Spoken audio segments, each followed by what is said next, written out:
Muy buenas noches con todos y todas.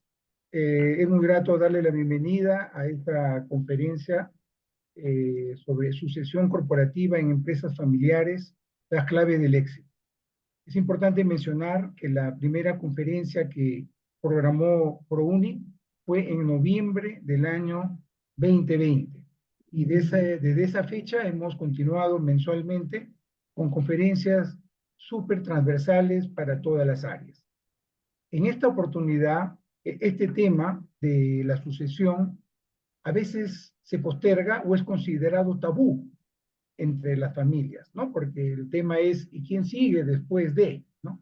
Sin embargo, es uno de los factores determinantes para el futuro de cualquier organización. La ausencia de una adecuada planificación sucesoria puede comprometer no solo la continuidad del negocio, sino también la armonía familiar y la estabilidad de la organización. Hay familias que a veces se pelean, se distancian cuando esperaban una sucesión. En esta conferencia se abordará la importancia de contar con un plan de sucesión corporativa y con un protocolo familiar sólido que establezca reglas claras, defina roles y regule los procesos de transición entre generaciones.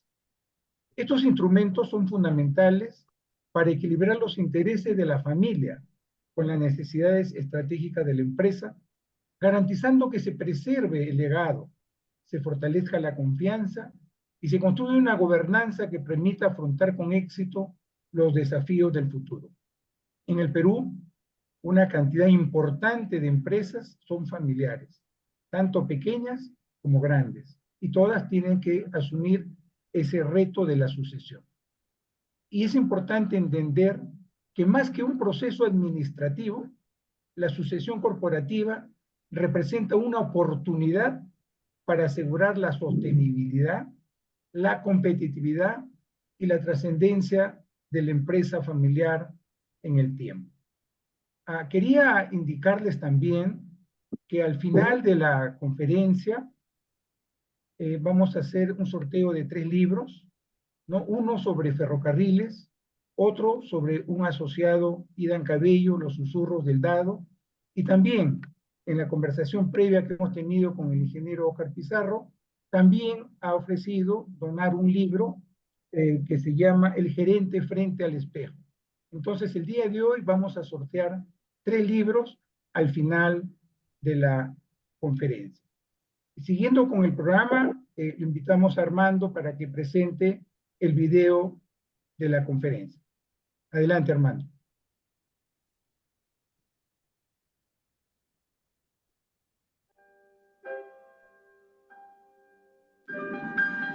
La antigua escuela de ingenieros, fundada en el año 1876 por el ingeniero polaco Eduardo de Havilch durante el gobierno del presidente Manuel Pardo, cambió a Universidad Nacional de Ingeniería el año 1955.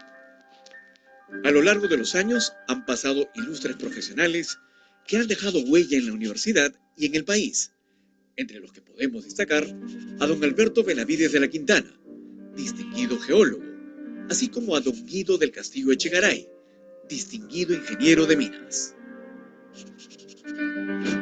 En el año 1997 se firmó el acta de constitución del patronato de la Universidad Nacional de Ingeniería, con la finalidad de contribuir a elevar la calidad académica de nuestra alma mater, siendo don Alberto el presidente fundador. El patronato ha contribuido con muchas obras desde su fundación, bajo el liderazgo de don Alberto, las mismas que continuaron con don Guido del Castillo y ahora continúan bajo el liderazgo del ingeniero Roque Benavides Ganosa, actual presidente del patronato. Entre las principales obras realizadas por el patronato UNI se encuentran la construcción del moderno edificio del Instituto de Matemáticas y Ciencias Afines, IMCA, la remodelación de los museos de mineralogía y paleontología e inauguración de la nueva biblioteca en la Facultad de Ingeniería Geológica, Minera y Metalúrgica. La construcción del Coliseo Polideportivo y del gimnasio totalmente equipado. La entrega de becas Andrés del Castillo, BCP, Fundación Romero, Ferreiros, Manuel Pardo y Lavalle, Jesús Arias Dávila de Compañía Minera Poderosa, de Sauder Perú, Alberto Benavides de la Quintana, Embajada de Francia, las cuales lograron beneficiar a cientos de estudiantes quienes pudieron desarrollar sus estudios académicos de posgrado y trabajos de investigación en importantes universidades del mundo. Brindamos apoyo económico a cientos de nuestros alumnos, como también la realización de tutorías para estudiantes en riesgo académico. Asimismo, premiamos con computadoras e impresoras a los 2 primeros puestos de cada facultad con el apoyo de Inversiones Benavides y realizamos conferencias magistrales mensuales con destacados expositores. Gracias a la donación realizada por importantes empresas, se aportó para la fabricación de 3 ventiladores mecánicos Fénix que se entregaron a eSalud para la lucha contra el COVID-19, entre otras grandes contribuciones. Actualmente, el Patronato UNI continúa apoyando a estudiantes y egresados, quienes gracias a su esfuerzo y dedicación contribuyen a poner en alto el prestigio de nuestra universidad, convirtiéndose así en una de las mejores del Perú. Nuestro principal objetivo es elevar el nivel académico en la formación de pre y posgrado de nuestros estudiantes para obtener un mejor desarrollo profesional y empresarial, sumando al progreso de nuestro país. Sé parte de este camino integrándote al Patronato UNI y así contribuiremos juntos al desarrollo de nuestra Universidad Nacional de Ingeniería. Gracias, Armando. A continuación tenemos la apertura a cargo del ingeniero Roque Benavides Ganosa, presidente del Patronato de la Universidad de Ingeniería. Adelante, Roque.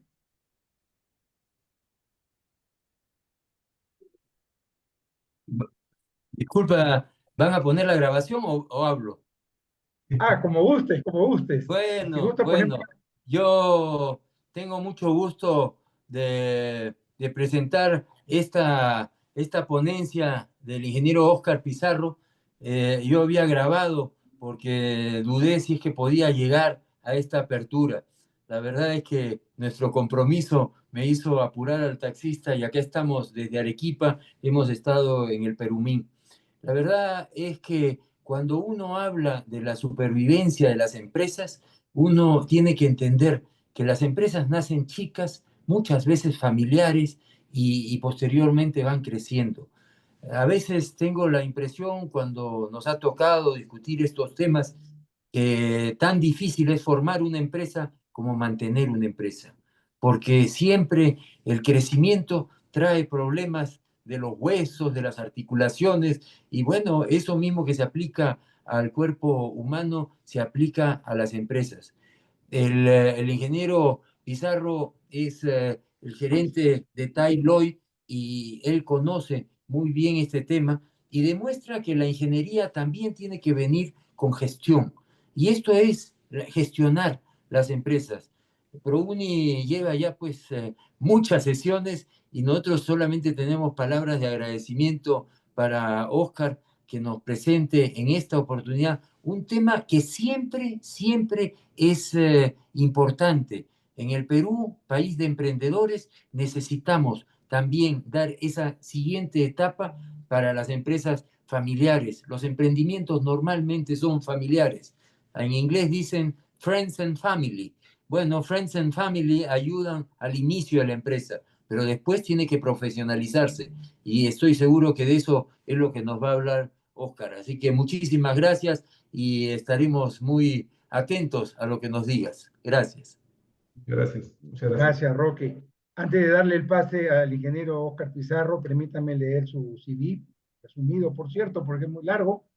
Es ingeniero industrial de nuestra alma mater, la Universidad Nacional de Ingeniería, con un MBA en la Universidad San Ignacio Loyola y una segunda maestría en la Escuela de Negocios de Montpellier en Francia y un doctorado en Administración por SMC University.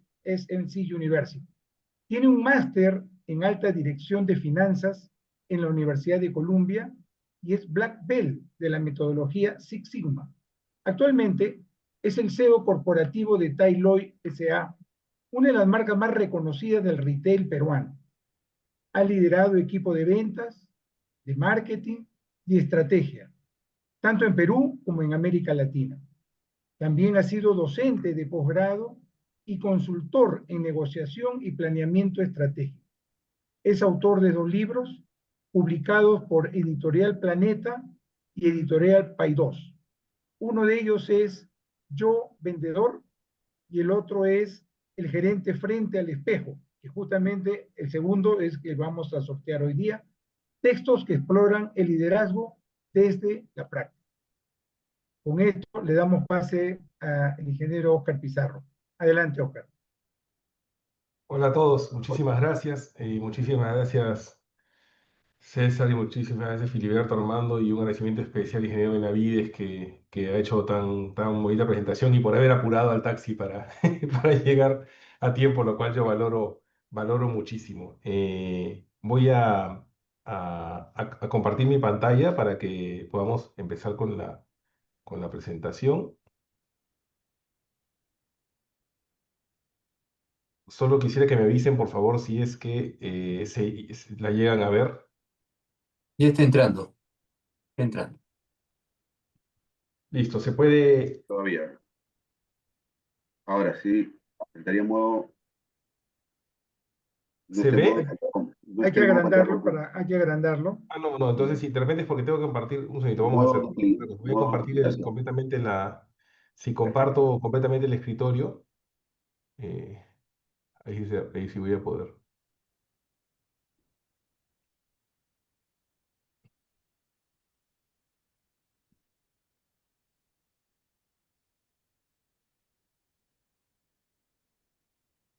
Ahora ya se ve en modo presentación. Está igual. Debería estar en modo duplicar pantalla. En la parte de configuración de visualización. Ujú, sí, voy a poner a duplicar Ok, presentación. ahí. Ya. Ahora sí, perfecto. Ahora sí se ve. Ya, como hay un pequeño delay, me avisan porque a veces el delay hace que yo esté en otro slide, ¿ya? Muchas gracias en primer lugar por la oportunidad. Para mí es un orgullo realmente pertenecer al patronato de la UNI. Soy muy afortunado de haber podido ser formado por la UNI. Gran parte de lo que soy es gracias a mi alma mater, no solo por los conocimientos que aprendí en la universidad, sino por la calidad humana de los profesionales con los que aprendí, tanto los profesores como los compañeros con los que estudié. Así que muchas gracias a todos por esta oportunidad y por estar aquí. Y es un gusto y un privilegio poder compartirles esta presentación sobre un tema que no solo he trabajado mucho y he investigado mucho en los últimos años, sino también un tema del que yo soy parte, porque les voy a contar un poco también de mi propia experiencia en esto. Para ir entrando en calor, me gustaría citar un libro que leí hace poco sobre asociación corporativa y creo que dibuja muy bien el tema central de la asociación corporativa. Y es este libro que escribió Luis Sherpela, que también es de Paidós Empresa. Papá, no me dejes una bomba de tiempo, se llama el libro. Y la verdad es que qué buen título para el libro, porque lo que ocurre en muchas empresas familiares es justamente esto. Se trata casi de un tabú el tema de hablar de sucesión corporativa. Eh, yo hace poco conversé con un empresario muy grande de Chimbote, y él me contaba que, bueno, ellos tienen en su familia una empresa grande, y me contaba que en algún momento él le dijo a su padre en una cena, le dijo, papá, creo que deberíamos ya hablar de la sucesión corporativa, cómo vamos a manejar la empresa cuando tú ya decidas no estar directamente involucrado, cómo vamos a manejar el tema con mis hermanos y hermanas, algunos hermanos y hermanas ya se habían casado, vamos a traer a alguien de afuera, cómo hacemos para que el negocio continúe. Y él dice que se tomó 5 minutos para hacer un speech muy completo de la problemática que le quería llevar a su padre, y su papá le respondió, oye, ¿tú me estás matando? Le dijo, ¿tú qué cosa crees, que yo me voy a morir mañana? Y él se sorprendió mucho. No, papá, yo no quería decir eso, solo que la continuidad. No, no, no, no. Yo estoy perfecto, estoy sano. Ese tema lo vamos a hablar más adelante. Ahorita no vamos a hablar de eso. Bueno, la anécdota que me contó él es que lamentablemente, 3 meses después de esa conversación, su papá falleció.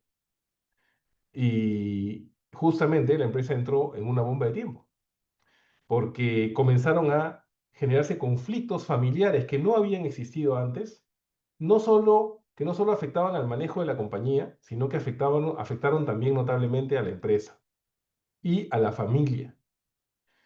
Los colaboradores comenzaron a tomar bandos dentro de la empresa. La familia comenzó a dividirse. Los hijos disputaban cómo iban a manejarse las decisiones. La familia ya crecido y algunos tenían otros hijos que estaban estudiando. Algunas personas de la familia decían, ahora sí yo creo que debe entrar mi sobrino a trabajar a la empresa.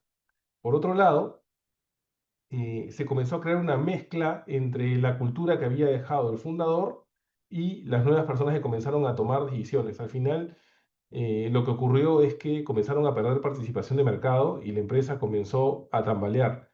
Y eso es lo que pasa cuando el tema de sucesión corporativa no se aborda a tiempo y con seriedad. Lo que ocurre es que podemos poner en peligro la continuidad del negocio, porque la sucesión corporativa en empresas familiares tiene que ver directamente con la continuidad del negocio, con cómo garantizamos que la compañía perdure en el tiempo, que el negocio perdure en el tiempo, pero además sin afectar a la familia. Y entonces, ¿por dónde empieza? ¿En qué momento se toma la decisión? ¿En qué momento comenzamos? ¿Cómo comenzamos? ¿Cuál es la receta para hacer una buena sucesión corporativa? Para poder convertir la compañía en no solo un negocio sustentable y sostenido en el tiempo y perdurable, sino para que el negocio familiar no afecte a la familia. Y el primer paso definitivamente es el protocolo familiar, la elaboración del protocolo familiar. Y para ponernos un poco ya en el problema central, lo que ocurre, para hacerlo simple, es exactamente lo que está en el gráfico. En las empresas familiares hay tres mundos que coexisten y se intersectan entre sí. Por un lado está la empresa. Por otro lado está la familia, que es la propietaria de la empresa. Y por otro lado está la propiedad, que es el patrimonio. Es decir, aquellos bienes que son parte de la empresa y de la familia, porque la familia es dueña de la empresa. Estos mundos comienzan a crecer conforme la empresa va creciendo y el problema está en las intersecciones. Nosotros que somos de la uni conocemos perfectamente bien estos gráficos, pero el problema se da exactamente en donde se intersectan estos tres círculos, estos tres mundos. Entonces, lo primero que tenemos que hacer es delimitar las fronteras de estos tres mundos, donde terminan los temas de las decisiones de la empresa y dónde terminan los de la familia y cómo se definen las decisiones sobre la propiedad en la empresa y en la familia. Y en la intersección de los tres, en el centro, finalmente cómo se va a gobernar la compañía, cómo interviene la familia, la administración, la empresa y qué reglas de juego se acuerdan para la continuidad del negocio. Hay temas tan complejos como, por ejemplo, imagínense un padre que tiene una empresa y tiene 3 hijos y tiene que resolver el conflicto de cuál de los hijos va a ser el que va a liderar la empresa, asumiendo que los hijos quieran continuar en el negocio, porque también conozco casos de empresas que son muy exitosas y donde el patriarca, el dueño, el fundador, me dice, Oscar, tengo un serio problema. Tengo mis 4 hijos, pero ninguno de ellos quiere continuar en el negocio. Otro problema es, no sé cómo buscar a un tercero que tome el negocio. Otro problema es, no quiero que mis hijos se peleen entre sí cuando yo no esté. Otro problema es, cuáles son las reglas para que la familia trabaje o no dentro de la empresa y cuáles van a ser las instancias de gobierno de la compañía. Entonces, todo esto se debe definir, poner en blanco y negro en un protocolo familiar. Este protocolo familiar no puede ser un saludo a la bandera, ¿ya? Aquí en esta gráfica, fíjense que aquí el dueño de la empresa le dice a su familia, querida familia, este es el profesional que contraté para redactar nuestro protocolo familiar. Protocolo que se resume básicamente en que yo soy el que manda y el que seguirá mandando. Ya pueden firmarlo, no hace falta que lo lean, ¿no? Y eso pasa mucho. He visto casos en donde ya sea que esté escrito, que es lo ideal, o esté tácito los acuerdos sobre la continuidad de la empresa, son un saludo a la bandera, porque al final no sea una asociación cooperativa real. Para que el protocolo familiar sea adecuado y permita hacer que la compañía realmente pueda tener definido cómo va a ser la continuidad de su negocio en el tiempo al margen de la familia, tiene que tener estos elementos y vamos a explicar cada uno de ellos. Son 6 elementos. El primer elemento es hasta dónde queremos llegar como familia. Es decir, hasta qué punto la familia decide estar relacionada o intervenir en las decisiones de negocio. La familia quiere estar en la junta de accionistas, la familia quiere ser parte del directorio, la familia quiere presidir el directorio, la familia quiere estar en la administración o en algunas de las gerencias. Esas preguntas tienen que responderse como primer elemento del protocolo familiar. Y para que el protocolo familiar se arme de manera correcta y sea respetado, es un proceso complejo, es un proceso difícil, donde los miembros de la familia tienen que sentarse en varias sesiones, en las cuales muchas veces va a haber discusiones y conflictos, y empezar a decidir hasta llegar a un consenso sobre cómo van a ser los límites de la gobernanza de la compañía. Yo sinceramente recomiendo que este protocolo familiar no sea elaborado únicamente por la familia, sino que se recurra a un tercero que actúe no solo de mediador, sino que tenga los conocimientos necesarios para guiar a la familia en el armado de este protocolo familiar. El segundo elemento que debe contemplar el protocolo es cómo se van a manejar la toma de decisiones en la empresa y en la familia. ¿Eso qué significa? Por ejemplo, un clásico de las empresas familiares tiene que ver con la compra de activos y bienes con patrimonio de la empresa, ¿ya? Y ese es muchas veces un cáncer que afecta a las compañías familiares. Es decir, la no clara delimitación de lo que es recursos del negocio y recursos de la familia. No sé, estoy seguro que muchos de ustedes han escuchado estas compañías en las que de repente los dueños se compran una casa, un carro, viajan y esto mientras la rueda gira funciona, pero en algún momento puede causar una erosión de caja. O no hay un control de los egresos. Yo hace poco vi un caso, asesoré a una compañía familiar en donde la compañía le había ido súper bien, pero resulta que los dueños, que eran esposos, se divorciaron por diferencias personales. Y al momento de divorciarse, comienza el problema. Comienza el problema de cómo se habían ido tomando las decisiones. Resulta que había un forado en la caja porque mientras, digamos, se daban los problemas de pareja, cada uno iba retirando fondos y la falta de comunicación en la compañía generó que hubiera mucho menos caja de la que se imaginaban que habían y cuando las cobranzas se comenzaron a complicar, la compañía entró en un problema serio. Entonces, el protocolo familiar debe establecer todo sobre cómo se toman las decisiones en la empresa. ¿Qué instancias toman las decisiones en la empresa? Ahora vamos a hablar un poco sobre cómo deben ser esas instancias y también cómo se toman las decisiones en la familia. Y se tiene que entender que lo que es de la empresa es de la empresa y lo que es de la familia es de la familia. El tercer punto, este es un punto que quizás es el que causa la mayor discordia en las conversaciones acerca del protocolo familiar, que es las definiciones sobre empleo e ingresos para los miembros de la familia. Estas son aspectos como, por ejemplo,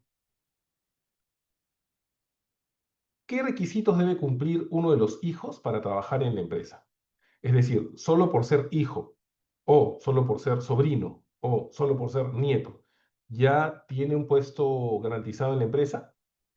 ¿Ese puesto es un puesto gerencial? ¿Cómo son sus ingresos?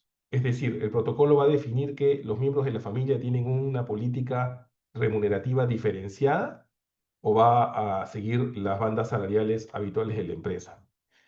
Los miembros de la familia van a poder comprar un auto, por ejemplo, con fondos de la empresa o tienen que comprar su propio auto. ¿Qué pasa cuando hay un puesto abierto en la empresa? Los miembros de la familia van a tener preferencia o no respecto de esa vacante. Y ninguna de estas decisiones, ninguna de estas preguntas es mala o buena. De hecho, lo que es importante es que quede plasmado en el protocolo familiar. Si el protocolo familiar establece que, por ejemplo, para que un miembro de la familia forme parte de la empresa a nivel laboral, tenga un puesto en la empresa, tiene que pasar por los mismos procesos de selección que cualquier persona que postule a la empresa, eso es lo que se define y eso es lo que se respeta. Si el protocolo familiar dice los familiares tendrán preferencia sobre, digamos, candidatos externos en la medida en la que tengan las habilidades, competencias o el background académico requerido para la posición, tendrán preferencia, eso se respeta. Pero lo importante es que se delimite, porque los mayores conflictos que he visto en mi experiencia en todos estos años en empresas familiares tienen que ver con este tema. Y recuerden, amigos, que las familias crecen. Así como decía hace un ratito el ingeniero Benavides, las familias crecen. Entonces, una cosa es la empresa cuando está de repente el papá y la mamá que son los dueños y de repente 2 o 3 hijos, y otra cosa es cuando estos hijos se casan, y luego cuando los hijos se casan sigue pasando el tiempo y algunos de estos hijos se separan o no se separan y luego tienen nietos y la familia comienza a crecer y entonces comienza a haber más personas involucradas en estos límites, en las decisiones, en cómo funciona la empresa. Y ahí es cuando se comienzan a desdibujar, se comienzan a pasar a tonos de gris las líneas que definen los tres mundos de los que habíamos hablado: empresa, propiedad o patrimonio y familia. El punto número 4 en un protocolo familiar es definir por escrito dentro del protocolo cómo será la propiedad futura de la empresa.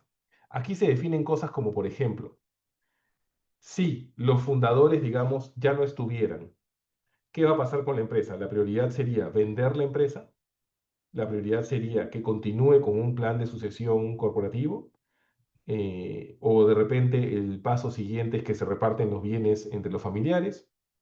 ¿Cómo va a definirse el futuro de la propiedad de la empresa? ¿Qué pasa el día que no estén los dueños fundadores? Y por otro lado, ¿qué ocurre en caso haya la oportunidad de que una empresa más grande, tercera, venga y quiera adquirir el negocio?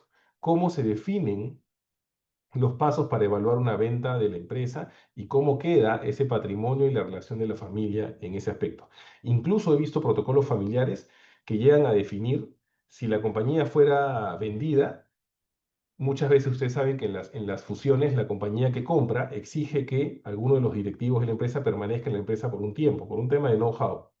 Entonces, se debe definir también eso, ¿no? ¿Cómo es que se manejaría el caso de una venta de la empresa? El punto 5 también se debe definir, que es la sucesión en el mando. Es decir, el dueño fundador decide ya no estar en la posición ejecutiva de gerente general o pasa algo y lamentablemente deja de estar. ¿Cómo viene la sucesión? ¿Quién es el número 2 de la empresa? Si el dueño ha decidido descansar y ya simplemente de repente bajar un poco la guardia y ya no llevar las riendas del negocio o estar directamente en la junta de accionistas o en un comité consultivo o en el directorio, pero ya no en la posición ejecutiva, se tiene que definir si el mando va a pasar a un CEO externo o si algún miembro de la familia va a tomar las riendas. E incluso se tiene que definir cuánto tiempo va a tardar esa transición, cómo se va a realizar la transición. Y ahora les voy a contar un ejemplo práctico muy interesante de una transición que yo mismo viví, pero que les va a graficar mucho este tema de la sucesión en el mando. Y aquí hay un punto importante que a veces genera conflicto en las familias, pero hay que tocarlo sin tabúes, que es que las compañías van creciendo y conforme van creciendo es probable que se requiera una administración que se encargue de la empresa. Algo que yo he aprendido en todos estos años es que el dueño piensa como dueño y el gerente piensa como gerente. El gerente tiene por rol, obviamente, garantizar la continuidad del negocio y entregar el retorno esperado por el accionista. Entonces sus decisiones van a ser muchas veces bastante más objetivas en función a cómo manejar los recursos de la empresa o el negocio, mientras que a veces el dueño tiene decisiones más subjetivas. Y eso tiene que ver mucho a veces hasta con la forma de manejar el personal, ¿no? Es decir, en las empresas familiares es muy común encontrar que hay muchas personas de confianza allegadas en la empresa que están ahí por muchos años en la empresa y algunas personas incluso no son lo mejor para la empresa, pero es bien difícil para un dueño tomar algunas decisiones que involucran también el tema de cariño, el tema ya subjetivo de la formación de la empresa en el tiempo. Entonces, a veces la decisión de una administración tercera garantiza más la continuidad del negocio y evita el conflicto familiar. Por otro lado, aquí hay que definir qué pasa con los hijos, porque ese es un tema no menor. La razón por la cual en muchas empresas familiares no se llega a discutir, no se llega a armar el protocolo familiar y mucho menos se llega a hablar sobre la sucesión corporativa, es porque los padres no quieren enfrentarse al momento de conversar cuál de los hijos es el que va a quedarse con el negocio. Hace como 2 años tuve un caso bien interesante donde un empresario tenía 4 hijos. 2 de los hijos se fueron al extranjero y, bueno, se dedicaron a otras cosas. Y de los otros 2 hijos, había uno que su sueño de toda la vida había sido tomar las riendas del negocio, y el otro, digamos que era un poco más indiferente. Podía tomar el negocio como también dedicarse a otros negocios. Pero este segundo hijo, que no estaba tan emocionado con la idea de tomar las riendas del negocio, sabía que su hermano siempre había querido continuar el negocio familiar, y entonces como que él tenía muy claro que el otro hermano era el que iba a tomar el negocio. El problema es que en unas reuniones que me pidió este dueño de la empresa, me comenta que él veía que el hijo que quería tomar las riendas del negocio y que siempre había sido visto por todos como el que quería el negocio por su emoción, involucramiento, no tenía las habilidades para el negocio. Y el otro sí. Y esta persona estaba en un conflicto enorme, enorme, emocional, había entrado hasta en depresión, no podía dormir porque me decía, amo a mis hijos por igual. No sé cómo decirle al que toda la vida quiso entrar en el negocio, no te veo como gerente general, por N razones que por confidencialidad no puedo discutir en este momento. Y cómo decirle al otro hijo, la verdad es que tú vas a hacer, pero eso significa que tu hermano no va a hacer. ¿Cómo iba a impactar eso en la familia? Entonces, ese es un tema que se tiene que definir. Y finalmente, un sexto elemento es otros acuerdos sobre las relaciones entre empresa y familia. Esos son los elementos que debe manejar un protocolo familiar. Esos otros acuerdos, por si acaso, el punto 6 pueden incluir temas ya más sofisticados como, por ejemplo, acciones doradas, en qué momento se puede vender o no acciones, qué pasa si un miembro de la familia decide salir de la empresa y las otras personas tienen la prioridad de comprar las acciones, o de repente ese miembro puede vender las acciones a un tercero, eso ya diluiría la propiedad familiar de la compañía. Entonces hay otros aspectos más sofisticados que ya se deben también colocar en el protocolo familiar, dependiendo también obviamente del tamaño del, del negocio. El plan estratégico de la compañía también es algo que debe estar plasmado en el protocolo familiar. Por lo menos la visión y futuro del negocio, porque pasa en muchos casos que una nueva generación quiere cambiar el rumbo completamente de la compañía. Eso puede estar permitido o no. Aquí no hay respuesta buena ni mala, pero son cosas que se deben definir directamente en el protocolo familiar. ¿Qué beneficios entonces nos trae tener un protocolo familiar para iniciar la asociación corporativa? En primer lugar, alinea la visión. Una vez que ha pasado todo este proceso, que no es sencillo, en el cual los familiares acuerdan cómo va a ser el futuro de la compañía, permite que se establezca cuál va a ser la visión común de la familia, hacia dónde van como familia y como negocio. Que se defina el rol de cada participante en la empresa. Evita conflictos. ¿Se acuerdan el libro este de Papá, no me dejes una bomba de tiempo? Evita esas bombas de tiempo. Evita dejarles a los hijos o a las siguientes generaciones un problema futuro enorme que puede golpear más a la familia que a la empresa incluso. Define el modelo de gobierno y con ello la continuidad de la empresa. Y eso es bien importante porque todos ustedes, estoy seguro, han escuchado que muchas empresas en la tercera generación caen. Y eso es muchas veces por la ausencia de estos planes de continuidad. Por supuesto, mejora la comunicación de la familia, separa las líneas entre familia y empresa. He visto casos muy exitosos de empresas familiares que ya han pasado por protocolo familiar y ya tienen un plan de sucesión corporativa y de continuidad del negocio establecidos. Y es increíble porque separan tan bien las cosas que en las reuniones familiares no hablan del negocio. Y eso es lo ideal, porque son mundos diferentes. Y en las reuniones de directorio de accionistas hablan del negocio. De hecho, conozco un caso muy cercano donde hijos del dueño de una empresa tienen todos los viernes un lonche, digamos, el clásico lonche con sus papás y tienen como religión que todos los viernes ellos se juntan para tomar su lonche con sus papás. Y la única regla es, está completamente prohibido hablar de trabajo, a pesar de que los dos hijos trabajan en la empresa. Y las reuniones de ellos como ejecutivos de la compañía que tienen que ver con trabajo se realizan en horas de trabajo y ellos siempre dicen, ¿no? Los viernes yo me junto con mi papá, los lunes me junto con el gerente general. Y ese mensaje que me dicen grafica muy bien la situación, ¿no? Y finalmente, profesionalizar el negocio, porque como les decía, no necesariamente todo el conocimiento y experiencia práctica que llevó la compañía a un determinado nivel es el que va a llevar la compañía al siguiente nivel. Y ahí hay que tener mucha humildad, mucha sencillez para entender de que no siempre se puede controlar todo por más conocimiento del negocio que se tenga y a veces se requiere ya que un equipo de administración se encargue de las riendas o definir las reglas de ese equipo. Eh, y esto afecta, cuando hablamos de profesionalizar el negocio, no solo de los resultados del negocio, sino incluso tiene que ver directamente con la atracción del talento. Muchas veces he sabido de excelentes gerentes generales que me dicen renunciar a la empresa porque la verdad es que yo estaba pintado. Yo era, en otras palabras, el que firmaba los contratos, el representante legal, pero todas las decisiones las seguían tomando los dueños. Entonces es un caso donde la empresa tiene un protocolo de sucesión, pero en la práctica no lo cumple. ¿Por qué? Porque no se respeta la autonomía, está como que pintado, digamos, eh, el gerente general o la estructura administrativa, pero todas las decisiones siguen siendo centralizadas.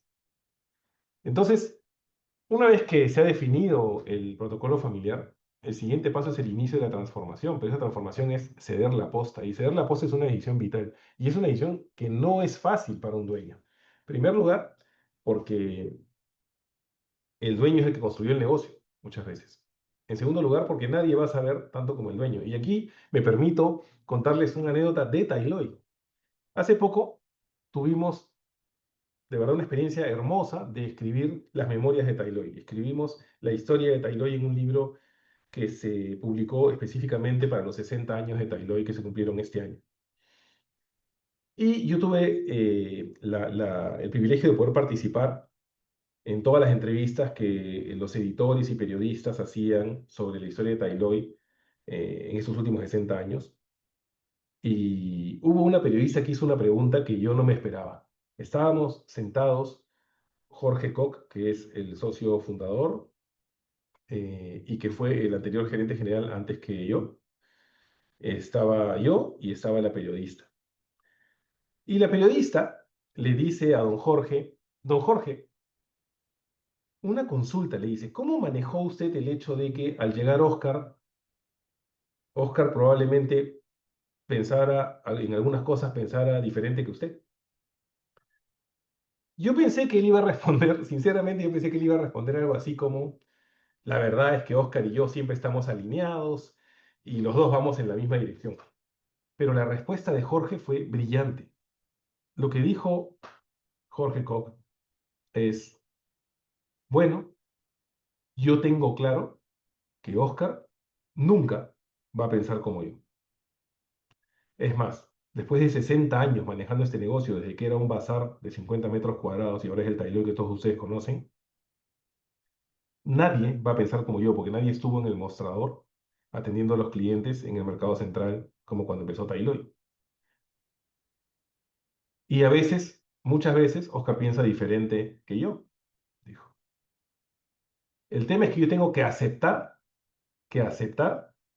que el día que me di cuenta que ya era momento de ceder la posta, porque yo ya no tenía las energías o la amplitud para manejar el tamaño del negocio de ahora, tenía que aceptar que alguien iba a pensar diferente. Y eso fue bien interesante, porque lo que estaba diciendo en el fondo don Jorge es que eh, parte de la sucesión de la compañía es entender que, por supuesto, con objetivos comunes, con una visión compartida, con, digamos, un planteamiento claro y, por supuesto, valores compartidos, vas a hacer la administración, pero esa administración no necesariamente va a hacer las cosas como tú quieres. Y si tú quisieras a alguien que hiciera las cosas exactamente como tú quieres, entonces la asociación no va a funcionar, porque ahí es donde se crean los gerentes generales que están en el papel. Entonces, asegurar una transición adecuada hacia un nuevo gerente general, hacia una nueva administración, es muy importante y se deben considerar los siguientes elementos. Lo primero es acudir a un experto. Y aquí les puse ejemplo de nuestra experiencia con Conferry, y aquí les adelanto un poquito de cómo fue la experiencia mía en Tailoy. Cuando ya iniciamos realmente la transición hacia que yo tomara la gerencia general, primero gerencia general adjunta y luego la gerencia general de Tailoy, la compañía contrató a una conocida agencia de especialista, una consultora especialista en recursos humanos, Conferry, y por un año, señores, por un año hubo un psicólogo o un mentor acompañando a Jorge y otro acompañándome a mí. A él para entrenarlo a dejar las cosas como dueño y a mí para aprender a tomar las cosas como dueño, porque yo venía del mundo corporativo, yo venía de 3 años en Procter Gamble, de 12 años en 3M Company, y esas compañías son súper corporativas. Entonces, digamos, yo también tenía que aprender a tomar la posta de una compañía que había sido manejada por muchos años por la familia. Y él aprender a dejarlo. Y se creó todo un protocolo que ahora les voy a ir contando, pero el tener la humildad y la sencillez de acudir a un experto y de no hacer estas cosas solos, ayuda. Establecer reglas y plazos. Alinear las expectativas. Fíjense, cuando hicimos esta transición, uno de los primeros ejercicios que hizo esta consultora fue, recuerdo, le pidió a Jorge que listara las 10 habilidades que para él eran vitales, las 10 habilidades que para él eran vitales en la persona que tomara la gerencia general de la compañía, de su compañía. Sin decírmelo a mí, me dijeron a mí que anotara las 10 habilidades que yo consideraba eran las habilidades que requería el futuro gerente general de Taylor. Lo que hicieron después es cruzar esas 10 con esas 10, las 10 de Jorge con las 10 mías. Obviamente, no todas coincidieron. Entonces se armó un plan de trabajo sobre las que no eran coincidentes. Y yo tuve que armar un plan de trabajo y presentar avances, al principio creo que eran trimestrales, sobre cómo yo iba alineándome a esas expectativas que probablemente para mí no eran exactamente las más importantes dentro de la posición de gerente general desde mi visión del mundo corporativo, pero eran muy importantes para Jorge en la posta del manejo de la compañía. Cuidar la cultura es otro elemento vital. No se puede hacer copy-paste. O sea, lo peor que hubiera podido hacer yo al tomar las riendas de Tailoy, que es decir, voy a hacer un copy-paste de Procter o de 3M en Tailoy, porque son compañías diferentes. Y la cultura de una compañía familiar es sagrada y hay que cuidarla muchísimo. Por eso esas transiciones deben ser con suficiente tiempo. De hecho, desde el día en que yo entré a trabajar en Tailoy hasta el día que tomé la gerencia general ya corporativa, pasaron 5 años. 5 años, pero sabiendo que ese era el plan. Es decir, durante 5 años trabajamos con Jorge en esta transición. Y él me enseñó mucho sobre cómo administrar esta compañía y yo fui también entendiendo área por área, tomando diferentes gerencias hasta llegar a la gerencia general. Y no nos podemos olvidar de la gestión del cambio. En una compañía familiar, que el dueño deje de ser el gerente general y que venga un nuevo gerente general, sea de la familia o no, implica un cambio mucho más grande de lo que la mayoría de la gente piensa. Y aquí les cuento otra anécdota. Hay un vendedor en Tailoy que tiene 50 años en la compañía. 50 años en la compañía. Este vendedor es un maestro, es una leyenda en Tailoy, una institución de la compañía. Y este vendedor trabaja en la tienda Andahuaylas 2 de Girón Andahuaylas y es vendedor demostrador de esa tienda desde hace 50 años. Es más, lo sigue siendo hoy en día. Un día, cuando yo acababa de tomar la agencia general, comencé a citar a almorzar a diferentes empleados emblemáticos de la compañía para medir un poco el termómetro, es decir, para ver cómo estaban viendo ellos estos cambios. Y me fui a almorzar con este señor. Pero fíjense, en 50 años el puesto de ese señor no ha cambiado. Sigue siendo el vendedor demostrador, icónico, representante de la empresa, embajador de la empresa, pero es el mismo vendedor demostrador en la misma tienda y vendemos útiles, juguetes y tecnología hace muchos años. Útiles hace 50 años. Y yo, de entre mis preguntas, le dije, oye, cuéntame, ¿cómo te va? ¿Qué te parece? ¿Cómo está yendo la compañía? Y él me respondió una frase que yo inclusive pongo en uno de mis libros. Me dijo, señor Oscar, todo se está desmoronando. Y yo dije, a ver, para un ratito, ¿qué se está desmoronando? Y me dijo, es que todo ha cambiado, me dijo. Y yo pensaba, ingenuamente, a ver, este señor tiene 50 años en la misma posición de vendedor demostrador, sus clientes no han cambiado, misma zona, misma tienda, y yo había hecho cambios a nivel gerencial, pero o sea, ¿qué cambios podían haber hecho que él sienta que se estaba desmoronando la compañía? Pero yo no había entendido bien esto, la gestión del cambio.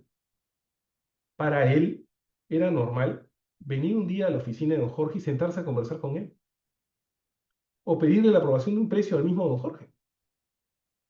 Obviamente, viene un nuevo gerente general y es bien difícil que un vendedor demostrador de una tienda vaya directamente a la oficina del gerente general y le pregunte un precio. Ustedes dirán, oye, pero eso es una locura. No, no es una locura. Era parte de la cultura y la esencia de una compañía familiar. Entonces, no se debe subestimar la gestión del cambio. Y el empoderamiento genuino es vital.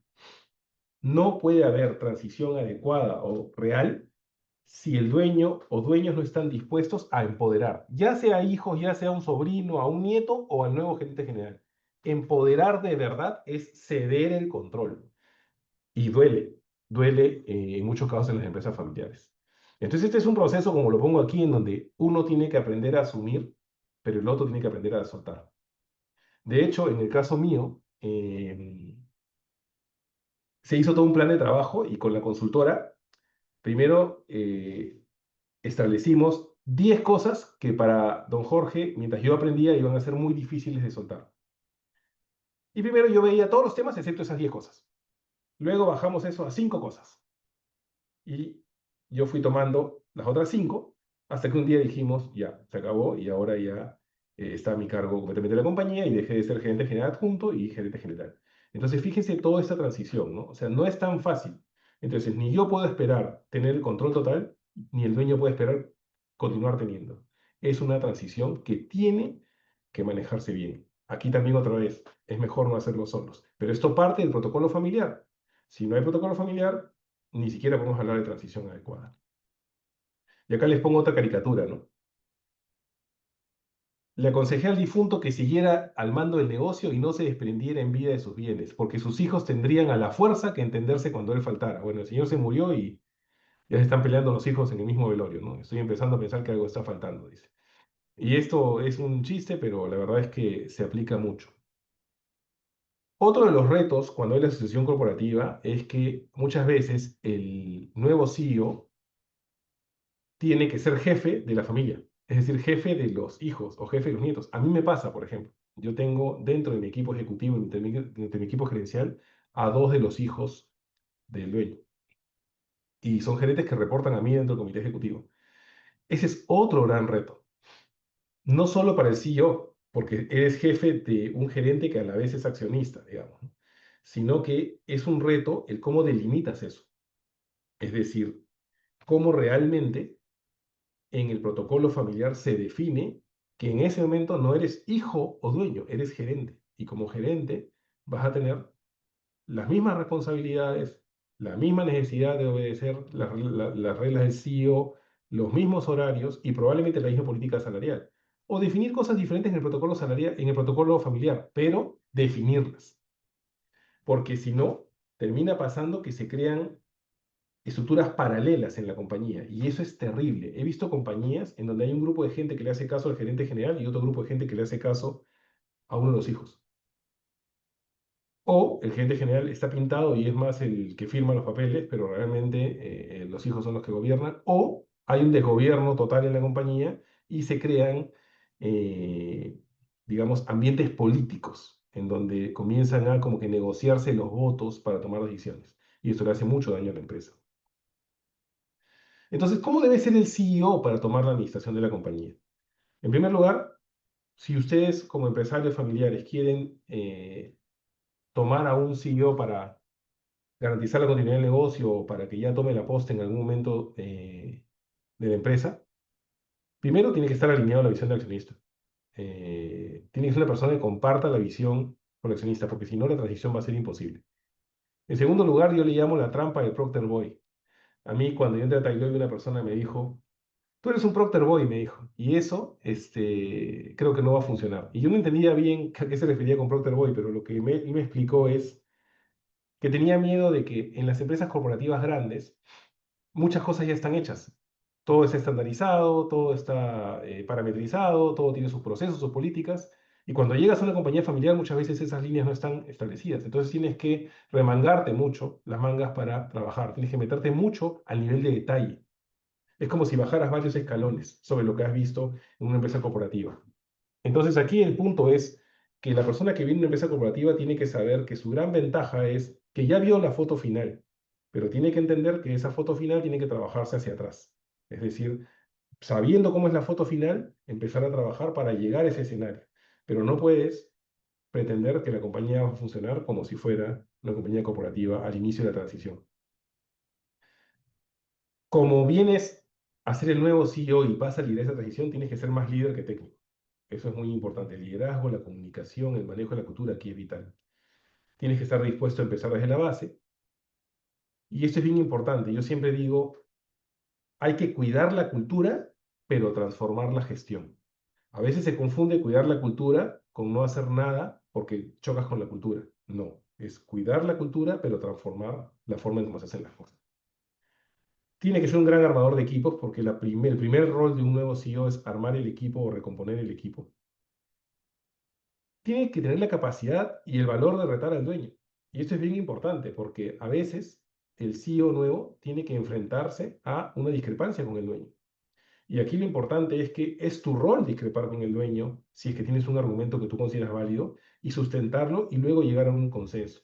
Pero no puedes convertirte en una extensión literal del dueño porque no siempre eso es lo que requiere la compañía hacia el futuro. Tiene que ser, por supuesto, orientado a resultados y, de hecho, tiene que ser una persona que, además de tener sólidos valores, predique con el ejemplo. Entonces, cuando me preguntan a mí a veces, ¿cuáles son las responsabilidades principales de un gerente general? O sea, si yo quiero traerme un gerente general para mi empresa, ¿cuáles son las responsabilidades principales? ¿Cómo defino eso? La verdad es que hay un libro que yo recomiendo mucho, que es este libro publicado por unos investigadores de McKinsey, y es para mí el mejor resumen que yo he visto de los roles de un CEO, ¿no? Las 6 responsabilidades de CEO, según este libro de McKinsey, son, primero, establecer la dirección. Eso tiene que ver con trazar el norte, ¿no? Es el CEO el que debe definir la visión, la estrategia y cómo se van a manejar los recursos de la compañía. Es la administración, es el que administra los recursos de la compañía. Es el que debe no solo enganchar, no solo reportar al directorio, sino también conseguir el soporte del directorio para las decisiones que tienen que tomar. Tiene que alinear a la organización hacia los objetivos, es decir, hacer que la organización esté toda en ruta con las prioridades estratégicas. Por supuesto, tiene que ser un experto en relaciones. Un CEO es una persona que tiene que dedicar buena parte de su tiempo a el establecimiento de relaciones con stakeholders e incluso a construir imagen de marca personal, porque la marca personal de un CEO es la misma prácticamente que la marca de la empresa. Entonces el CEO habla en representación de la empresa. Tiene que no solo componer el equipo de trabajo, el equipo ejecutivo, sino que tiene que setear el ritmo de trabajo, es decir, esa tensión productiva que hace que el equipo ejecute. Y tiene que ser una persona que tenga un estilo de manejo de tiempo, de energía y un modelo de liderazgo muy, muy especiales. Porque cuando una empresa ha venido de mucho tiempo de ser liderada por el dueño, todo el mundo mira al CEO nuevo.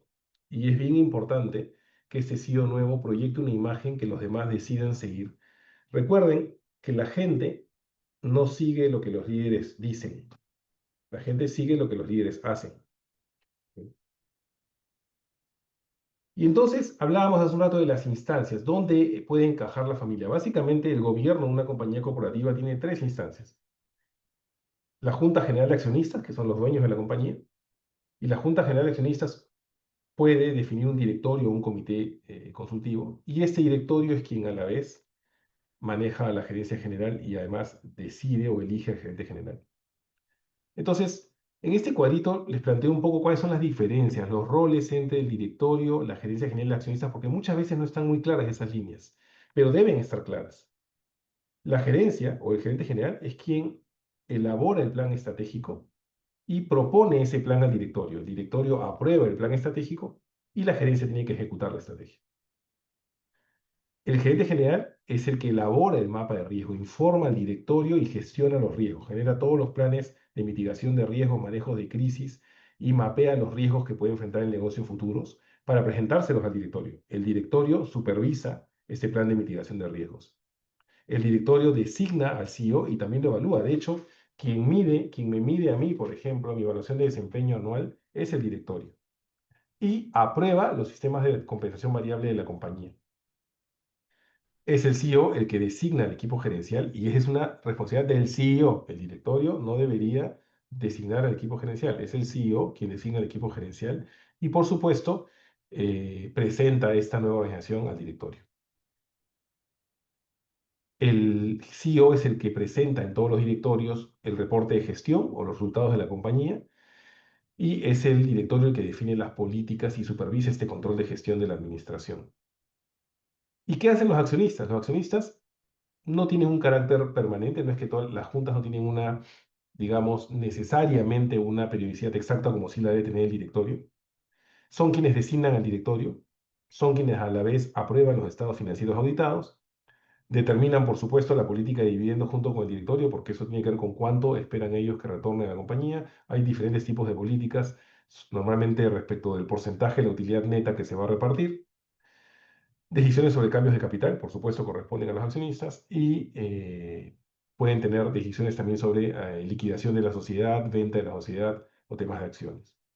Entonces, ¿cómo vamos a establecer este modelo de gobierno? Es parte del protocolo de la compañía, parte del protocolo, perdón, familiar, y va a definir cómo se va a manejar el gobierno de la compañía en el futuro.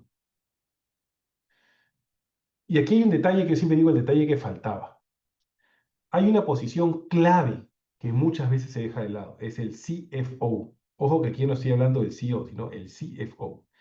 En una transición de una compañía familiar a una compañía corporativa, el control es vital. ¿Por qué? Porque muchas veces las compañías familiares no tienen unos sistemas de control tan sofisticados.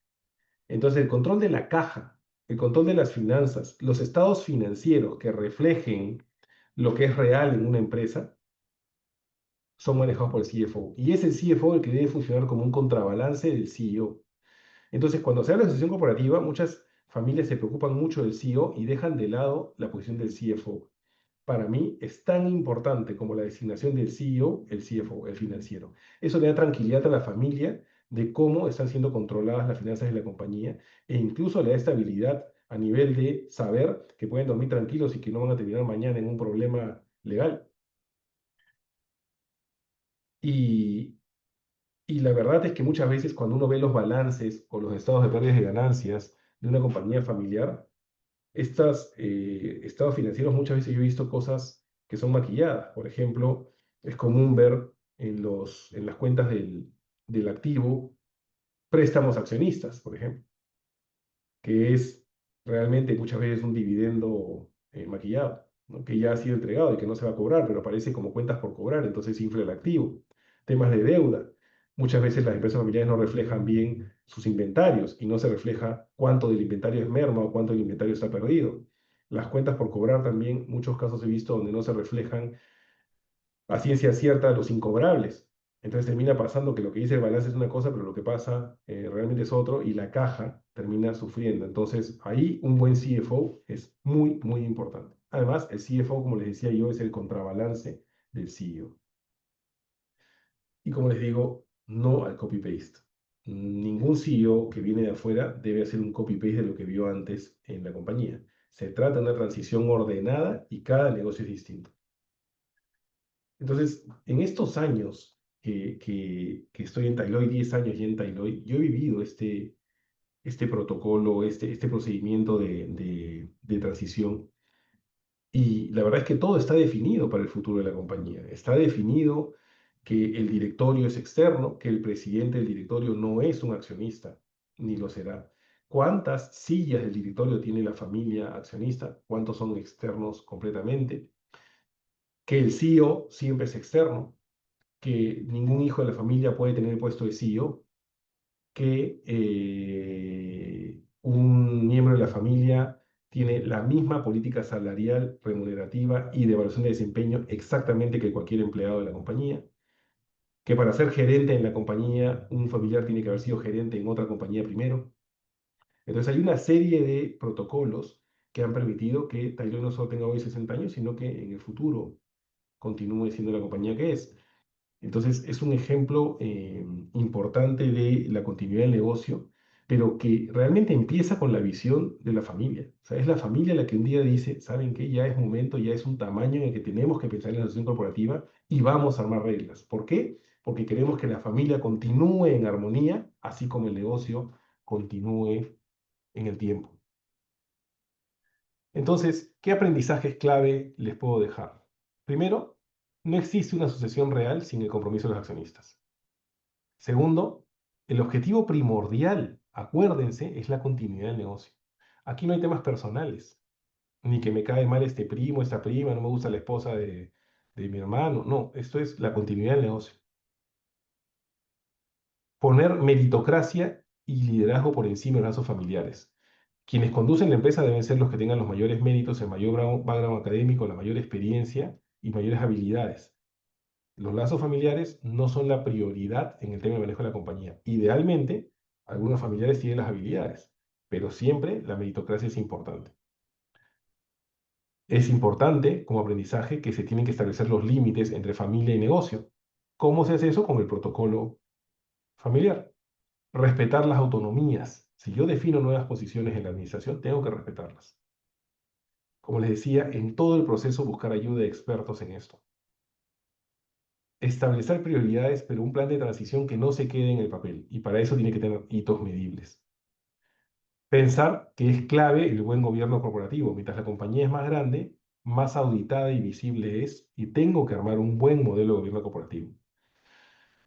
¿Para qué se hace todo esto? Para cuidar lo más valioso que tiene la empresa y la familia, que es el modelo de negocio, eso que los ha llevado hasta donde están hoy, su gente y la cultura. Así que eso es lo que les quería compartir el día de hoy. Encantado de estar con ustedes y también gustoso de responder cualquier pregunta que puedan tener.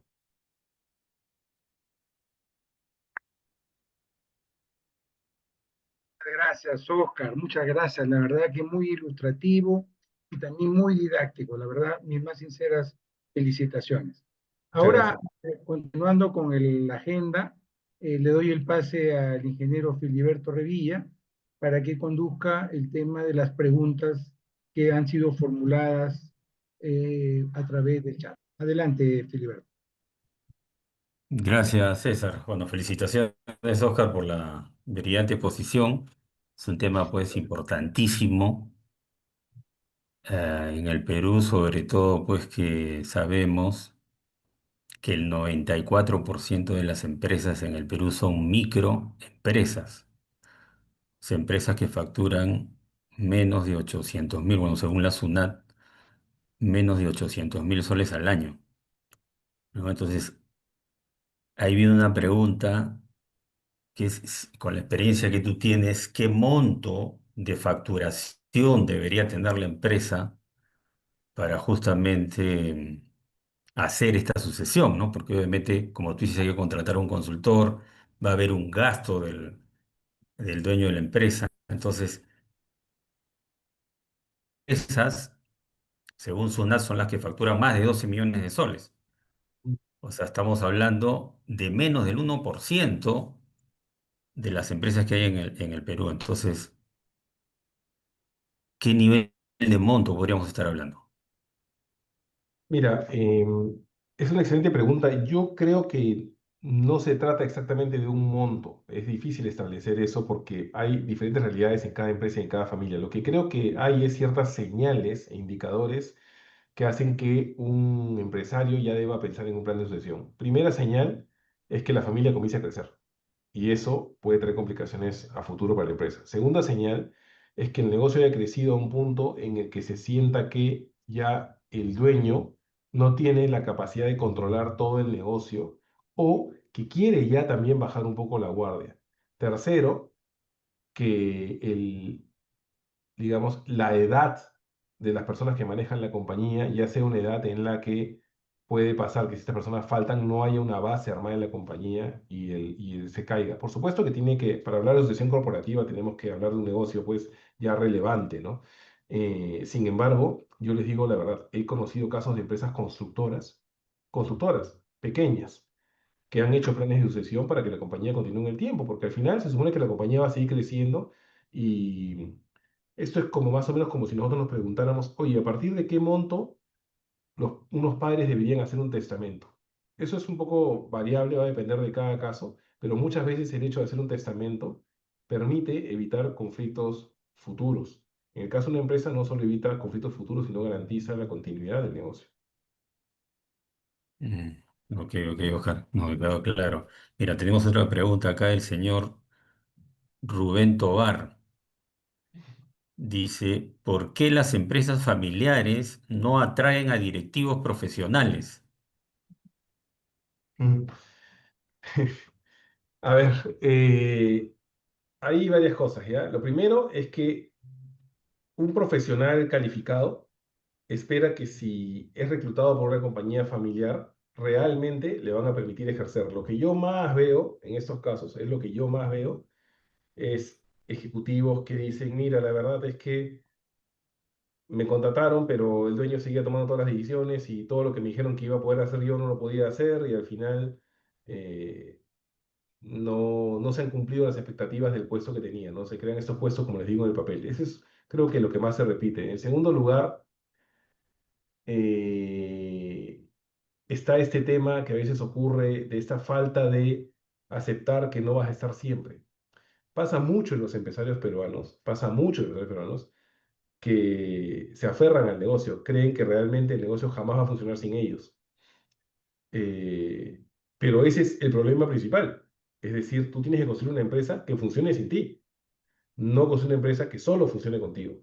Y es uno de los paradigmas importantes. Y el otro tema es que también existe el paradigma en los empresarios de que tener un ejecutivo de afuera es caro. Ese es el otro paradigma, ¿no? Ah, no, pero es que si traigo un nuevo gerente me va a costar un montón de plata.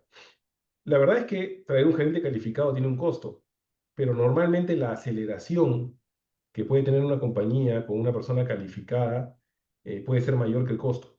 Creo que ahí el tema está en cómo definas la compensación del nuevo gerente general. Es bien importante que un gerente general tenga un fuerte componente de compensación variable. Al final, si se dan los resultados, bien pagado está la inversión del gerente general.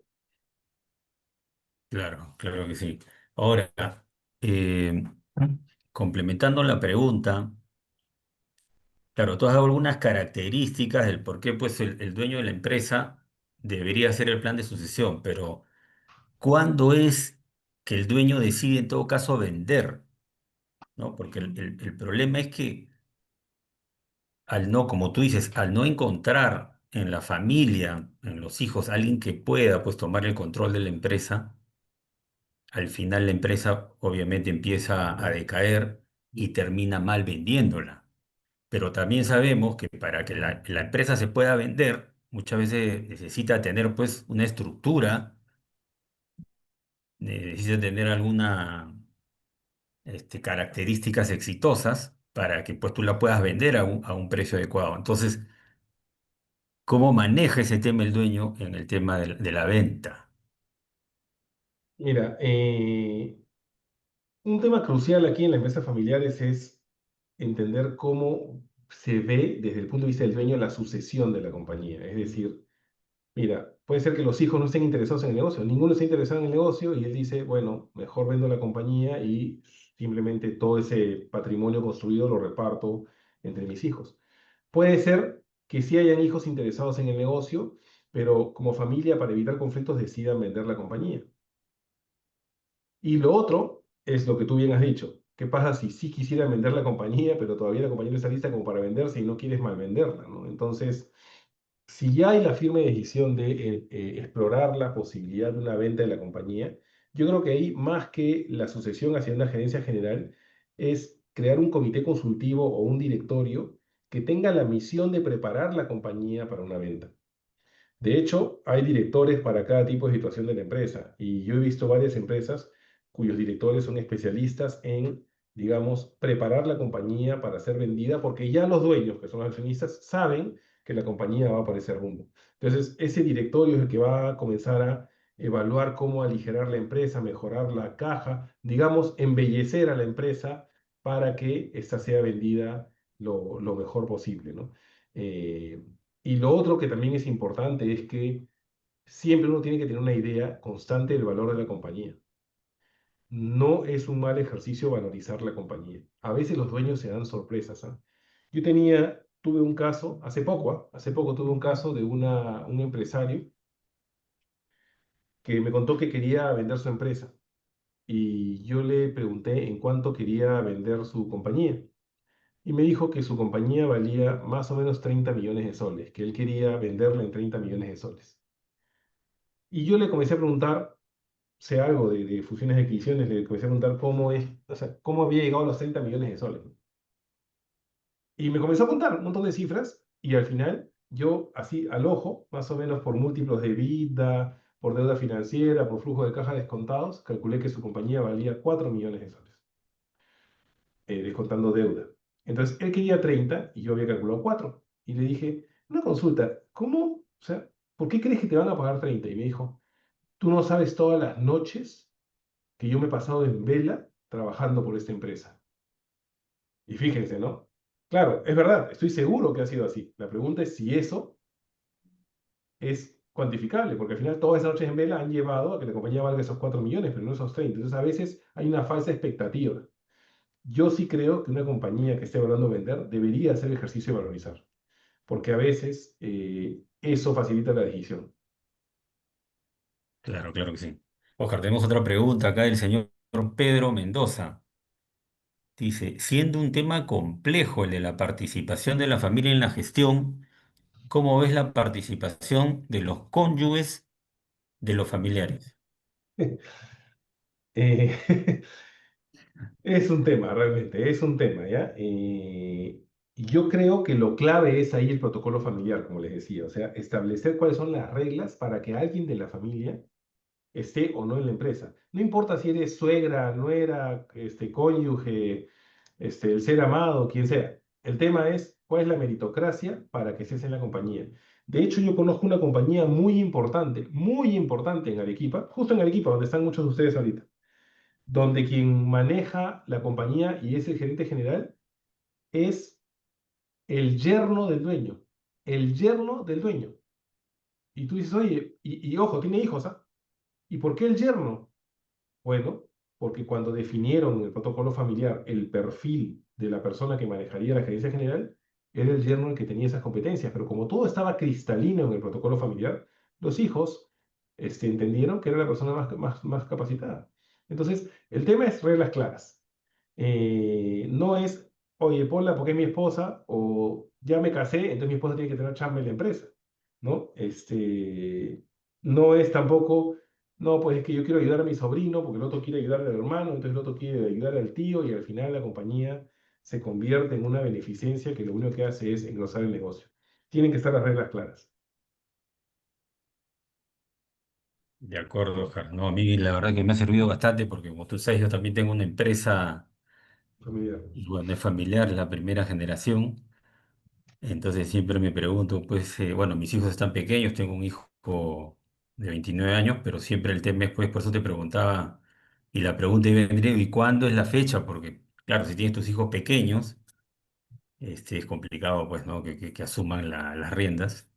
Entonces tienen 18, 19 años, pero Yo muchas veces he preguntado eso y la mayoría de empresarios que han sido exitosos en las transiciones corporativas de familia a corporación Los que han sido exitosos, yo lo que puedo encontrar en común en todos ellos es que se dieron cuenta que en determinada edad habían construido ya un patrimonio que ameritaba vivir. Y muchas veces el dueño ya no vive. O sea, a veces dicen, ya construí este patrimonio y quiero disfrutar de mis nietos. Y ya quiero, ok, voy a seguir viendo mi negocio, no me puedo despegar de mi negocio porque a veces el negocio es parte de uno mismo, pero ya que lo maneje otro y yo estaré en los directores, quiero bajar el ritmo. Entonces esa decisión de bajar el ritmo también es importante. Entonces no es necesariamente un tema de monto. Y algo que siempre se aconseja, ustedes lo van a, en cualquier coach profesional, sobre todo los coaches que hacen trabajos con CEOs, les van a decir que todo CEO o gerente general, que puede ser dueño o no, tiene que tener algo bien presente. El número mágico le llaman. ¿Qué es el número mágico? Es con cuánta plata te quieres retirar. Entonces, si tú llegas a ese monto que tú quieres construir, en ese momento debes retirarte. Y si llegas a ese monto a los 40, a los 50 o a los 60, bueno, es lo que ya querías retirarte. ¿Por qué? Porque al final tú has construido una empresa también para disfrutar de lo que cosechas de esa empresa. Y yo veo muchos dueños que son muy exitosos, pero a veces dejan otras cosas que son importantes como familia. Y cuando la salud comienza a afectar a la familia, se dan cuenta de que se pudo haber hecho una transición, porque nadie es eterno, ¿no? Excelente, Oscar, excelente. Le doy pase al ingeniero César Pombo.